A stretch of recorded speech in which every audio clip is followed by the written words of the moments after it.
Donc le gouvernement de la France, devenu roi à 5 ans en 1643, Louis XIV laisse gouverner le cardinal Mazarin jusqu'à la mort de ce dernier en 1661. Ensuite, il dirige lui-même le royaume. La cérémonie du sacre fait de lui l'envoyé de Dieu sur la terre. On parle de monarchie absolue de droit divin. Le roi s'entoure des conseillers qu'il choisit en dehors des grandes familles nobles. Donc 6 ministres, dont le chancelier qui fait la justice, le contrôleur général des finances, Colbert, où j'ai mis le dessin là, fut le plus célèbre. Donc Jean-Baptiste Colbert était le ministre le plus efficace de Louis XIV. Il était très travailleur. Il a encouragé la création de nombreuses manufactures, ateliers où tout était fait à la main, et à faire creuser le canal du Midi. 4 secrétaires d'État chargés de la guerre et de la marine, des affaires étrangères et de la maison du roi, la cour. 4 conseillers, le conseiller d'en haut chargé de toutes les questions importantes, le conseiller des finances, le conseil des partis justice et le conseil des dépêches des affaires intérieures. Dans chaque province, un intendant est chargé de représenter le roi, et s'il ne plaît plus au roi, il va être remplacé par quelqu'un d'autre. Il n'y a pas de sentimentalisme au temps de ce roi. Donc le roi Soleil, qui est représenté ici, on voit bien qu'il est représenté dans toute sa richesse, sa splendeur.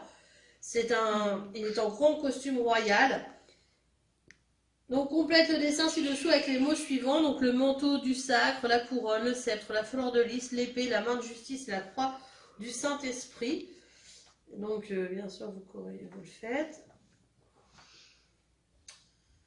Donc la couronne royale qui représente la royauté, la fleur de lys pour les rois de France, le sceptre royal qui est l'autorité, l'épée, la force, la maître de la guerre, la main de justice qui est le maître de la justice sur terre, la croix du Saint-Esprit qui représente la religion puisqu'il a le pouvoir divin, il représente Dieu. Donc quand je remets tout ça sur l'image, ici vous avez la croix du Saint-Esprit, le manteau du sacre, l'épée, les fleurs de lys, la main de justice qui est ici, la couronne et le sceptre. Voilà, donc le plus important ici c'est la croix du Saint-Esprit qui est bien mis au milieu ici pour représenter, hein, vous la voyez ici en couleur, pour représenter Dieu et son pouvoir divin. Donc la vie sous Louis XIV, c'est pas vraiment la meilleure. Sur 22 millions d'habitants à l'époque, 19 millions étaient des paysans. Ils vivaient en autarcie, c'est-à-dire qu'ils produisaient tout ce dont ils avaient besoin pour vivre, nourriture et vêtements. Mais les famines ont fait de nombreuses victimes parmi la population, ainsi que les épidémies. À l'époque de Louis XIV, la société est divisée en 3 ordres. La noblesse, ils possèdent toutes les terres et ont des privilèges. Leur titre de noblesse se transmet de père en fils. Le clergé, ce sont les gens de l'église. Ils vivent grâce aux paysans qui leur payent un impôt, la dîme. Et le tiers-état, il est composé de bourgeois, commerçants et artisans dans les villes et des paysans à la campagne. Ils travaillent et payent les impôts qui s'appellent la taille. Donc j'ai mis deux, pour bien vous voyez l'époque où on vit. Hein. Donc la vie des privilégiés, ceux qui sont à la cour, et puis la vie difficile des paysans. Hein. Donc au XVIIe et XVIIIe siècle, la noblesse et le clergé bénéficiaient d'importants privilèges. Ils ne payaient pas le principal impôt qui était la taille. Les grands du royaume et le haut clergé, évêques, abbés, menaient une existence luxueuse et oisive à la cour.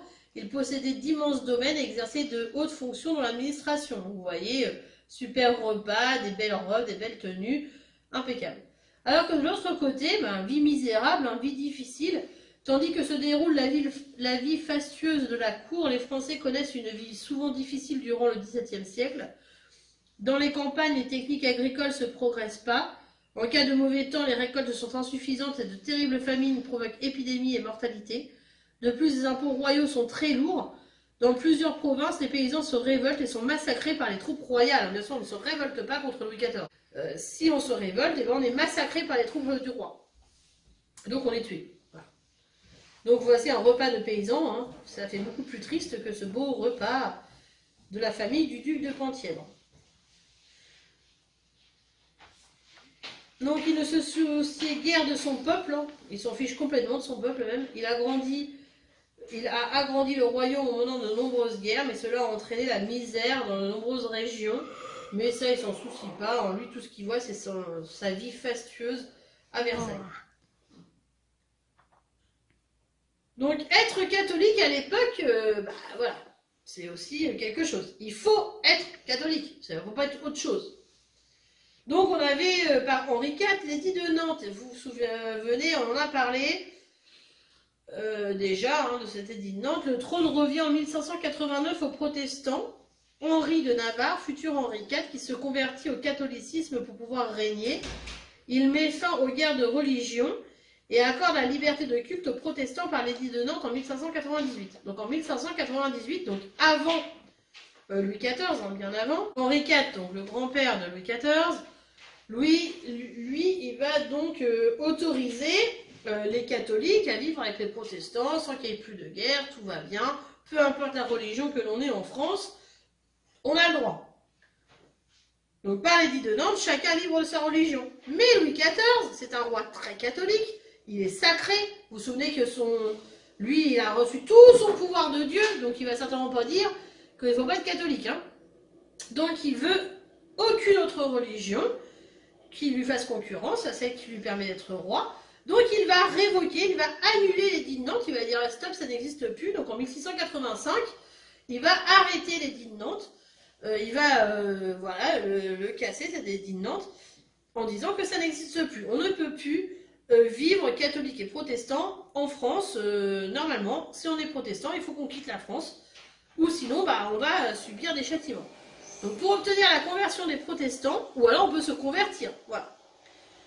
On va renoncer à sa religion et on va devenir catholique.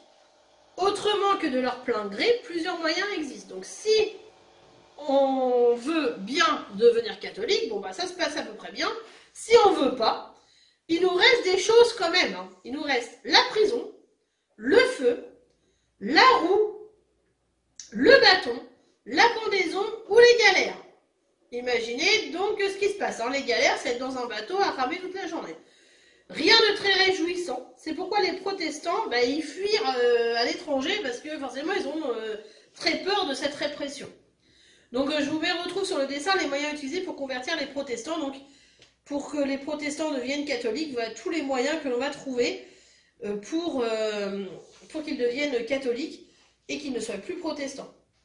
Donc persécution et misère, en 1685, l'édit de Nantes est supprimé pour unifier le pays. De nombreux protestants quittent la France ou cachent leur foi.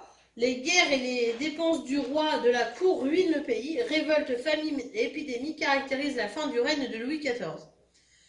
Donc déclaration du roi le 1er juillet 1686, une fois que l'édit de Nantes est effacé.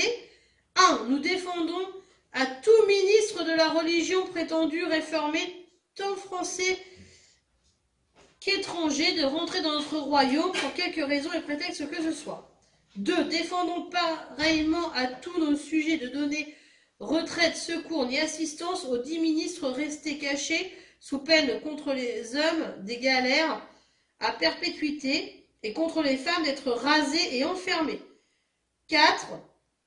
Voulons que tous ceux que nos sujets qui seront surpris faisant assemblée ou quelque exercice de religion autre que le catholique soient punis de mort. Donc vous imaginez bien, il est impossible à l'époque d'être protestant. La meilleure façon de survivre, c'est donc de fuir la France. Après, on a tout le reste qui peut nous tomber dessus. Donc prison, feu, roue, bâton, pendaison, la galère. Voilà. Rien de très réjouissant, hein. On est bien d'accord là-dedans. On finit par mourir, hein, au final, abandonné de tous. Voilà pour être catholique. C'est la seule et unique religion qui est acceptée en France à partir de 1685 par Louis XIV. Donc Louis XIV et Colbert sont super ministres. Hein. Louis XIV devient roi à la mort de son père Louis XIII en 1643 jusqu'en 1715. Il n'a que 5 ans, Louis XIV étant très jeune et trop jeune pour gouverner. C'est sa mère Anne d'Autriche et le cardinal Mazarin qui dirigent la France, ça s'appelle la Régence. En 1661, à la mort de Mazarin, Louis XIV décide de gouverner seul en maître absolu. Il considère qu'il a été élu par Dieu. On parle de monarchie absolue de droit divin. Il s'entoure d'un gouvernement composé de 6 ministres, dont le plus connu va être Colbert et 4 conseillers. S'estimant supérieur à tous, il prend pour emblème le soleil, d'où son nom le roi soleil.